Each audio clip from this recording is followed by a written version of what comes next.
Hello, नमस्कार दोस्तों, स्वागत है आप सभी लोग का। तो कैसे हैं आप सभी लोग? आशा करते हैं आप लोग बहुत ही अच्छे होंगे और अपने एग्ज़ाम का प्रिपरेशन बहुत ही अच्छे तरीके से कर रहे होंगे। तो दोस्तों, आज की क्लास में हम लोग ईवीएस प्लस साइंस दोनों के क्वेश्चन सॉल्व करेंगे। पूरे 30 क्वेश्चन होंगे। क्लास को एकदम स्टार्टिंग से आप लोग लास्ट तक देखिएगा। ये क्लास आपके सीटेट एग्ज़ाम के लिए काफ़ी इम्पोर्टेंट है, ठीक है? तो चलिए हम लोग शुरुआत करते हैं क्वेश्चन की और देखते हैं आज का पहला क्वेश्चन।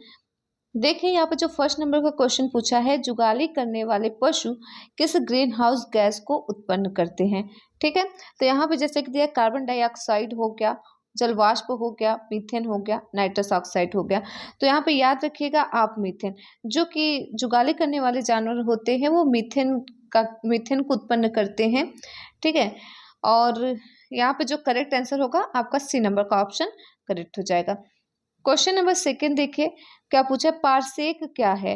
तो दूरी मापने की इकाई है, आयतन मापने की इकाई है, द्रव्यमान मापने की इकाई है, प्रकाश मापने की इकाई है। तो दोस्तों याद रखिएगा कि जब बहुत अधिक दूरी मापने की बात होती है तो वहाँ पे हम पारसेक का यूज करते हैं, जैसे भौगोलिक तंत्र की दूरी। ठीक है, तो यहाँ पे दूरी मापने की जो इकाई होती है वो क्या होती है? पारसेक होती है। ए नंबर का ऑप्शन आपका करेक्ट हो जाएगा। क्वेश्चन नंबर थर्ड देखिए, क्या पूछा है, बांध परियोजनाओं ने देश के विशिष्ट वनस्पतियों को नष्ट कर दिया है। यह कथन किसका है? तो इसमें याद रखिएगा ये कथन जो है डॉक्टर माधव का है, यानी कि डी नंबर का ऑप्शन आपका करेक्ट हो जाएगा। क्वेश्चन नंबर फोर फोर पूछा है, सबसे धीमा ग्रह कौन सा है? तो यहाँ पे दिया है बृहस्पति, शनि, वरुण और शुक्र। तो बृहस्पति जो है दोस्तों सबसे बड़े ग्रह में आता है, बुध आपका क्या है, छोटा है। और यहाँ पे जो करेक्ट होगा आपका 4 नंबर का आंसर याद रखिएगा वरुण, है ना। वरुण जो है ये क्या है, सबसे धीमा ग्रह है, बृहस्पति सबसे बड़ा ग्रह होता है और शुक्र जो है ये सबसे चमकीला ग्रह होता है। ठीक है, और हमारे सौरमंडल में सबसे छोटा ग्रह जो है वो बुध होता है। और सबसे दूर कौन सा ग्रह है पृथ्वी से? तो आप कह सकते हैं आपका वरुण जो है पृथ्वी से सबसे दूर भी है और सबसे धीमा ग्रह भी है। पृथ्वी के सबसे करीब जो ग्रह है वो शुक्र है। ठीक है, नेक्स्ट क्वेश्चन पे चले। यहाँ पे आपका वरुण सी नंबर का ऑप्शन सही है। क्वेश्चन नंबर 5 देखिए, पूछा है धूमकेतु पेटी कहाँ पाई जाती है? तो दिया हुआ है बृहस्पति और वरुण के बीच में, है ना।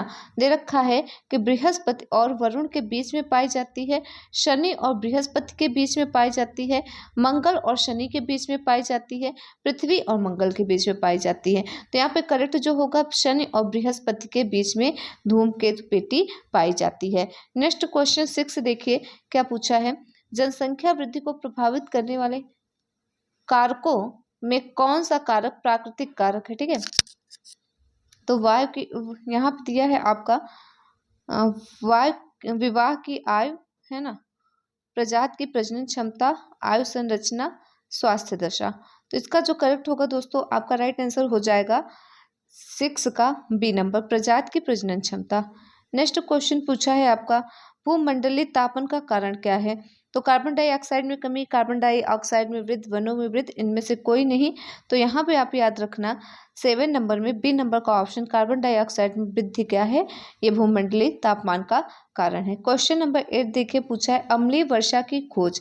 अम्लीय वर्षा की खोज किसने की थी? तो याद रखना अम्लीय वर्षा की खोज करने वाले साइंटिस्ट का नाम था रॉबर्ट एंगस स्मिथ। ठीक है, क्वेश्चन नंबर 9 पूछा हुआ है कि त्वचा कैंसर किन किरणों के कारण होता है? तो पराबैंगनी किरणों के कारण क्या होता है? बिल्कुल से त्वचा कैंसर होता है। सी नंबर का ऑप्शन यहाँ पे करेक्ट होगा। 10 जो पूछा है कि मिनी माता रोग किसके कारण होता है? तो मिनी माता रोग जो है दोस्तों यहाँ पे पारा के कारण होता है, एचजी के कारण होता है। एक क्या है आपका करेक्ट आंसर है। 11 देखिए, पूछा है उत्तराखंड में मनाया जाने वाला हेरला पर्व किससे संबंधित है? तो यहाँ पे आपको जो करेक्ट होगा पौधारोपण, है ना, पौधारोपण से संबंधित है। बी क्या है आपका करेक्ट है। क्वेश्चन नंबर 12 देखिए, क्या पूछा, डॉप्सन इकाई का उपयोग किया जाता है, किसके लिए उपयोग किया जाता है? दोस्तों डॉप्सन इकाई का जो उपयोग होता है ये आपका ओजोन परत की मोटाई मापने के लिए किया जाता है, यानी कि आपका सी नंबर का ऑप्शन यहाँ पे करेक्ट होगा। द्रव्यमान मापन के लिए केजी का उपयोग करते हैं, है ना। लंबाई की दूरी मापने, दूरी जो है वो लंबाई या मीटर का यूज करते हैं ना। तो यहाँ पे आपका जो करेक्ट होगा सी नंबर का ऑप्शन। 13 देखिए, क्या पूछा, विश्व पर्यावरण संरक्षण दिवस कब मनाया जाता है? तो विश्व पर्यावरण संरक्षण दिवस जो है दोस्तों आपका 26 नवंबर को मनाया जाता है, बी नंबर का ऑप्शन सही होगा। 22 नवंबर को राष्ट्रीय एवं अंतर्राष्ट्रीय दिवस मनाया जाता है 22 नवंबर को। और वीर बाल दिवस जो है आपका 26 दिसंबर को मनाया जाता है। कांग्रेस स्थापना दिवस आपका 28 दिसंबर को मनाया जाता है। यहाँ पे बी क्या है आपका राइट है। क्वेश्चन नंबर 14 देखिए क्या पूछा है, विश्व वन्य जीव कोष का प्रतीक क्या है। तो विश्व वन्य जीव कोष का जो प्रतीक है दोस्तों यहाँ पे लाल पांडा, याद रखना। बी नंबर का ऑप्शन आपका करेक्ट हो जाएगा। क्वेश्चन नंबर 15 देखिए क्या पूछा हुआ है, निम्न में इनमें किन पौधों का जीवन काल काफी लंबा है। नीम, पीपल, बरगद इनमें से कोई नहीं। तो यहाँ पे देखिए याद रखिएगा, इनमें जो जीवन काल सबसे ज्यादा लंबा होता है वो किसका होता है, बरगद, सभी का होता है, ठीक है। और इन तीनों में से भी सबसे ज्यादा जो होगा बरगद का होगा। लेकिन नीम का भी जीवन काल, पीपल, बरगद, इन तीनों का जो है जीवन काल काफी लंबा ही होता है। बरगद देखिए 200 से 500 साल का होता है, ठीक है। इसका जीवन काल 200 से 500 का होगा, किसका, बरगद का। बरगद का होता है, पीपल का 90 से 100, और इसी प्रकार से नीम का भी, ठीक है। चलिए क्वेश्चन नंबर 16 देखिए क्या पूछा है, वायुमंडल में कार्बन डाइऑक्साइड की अत्यधिक मात्रा से उत्पन्न वैश्विक ऊष्मन की प्रक्रिया क्या कहलाती है। तो याद रखिएगा ग्रीन हाउस प्रभाव कहलाती है, ठीक है। ए नंबर क्या हो जाएगा यहाँ पे आपका करेक्ट हो जाएगा।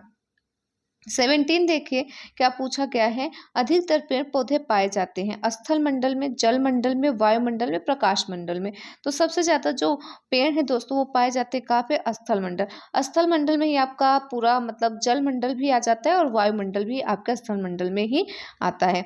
क्वेश्चन नंबर 18 पूछा है, कोयला और पेट्रोलियम में उपस्थित होता है, क्या उपस्थित होता है। तो दे रखा है आपका कार्बन हो गया, हाइड्रोजन एवं नाइट्रोजन हो गया, सल्फर हो गया, इनमें से सभी।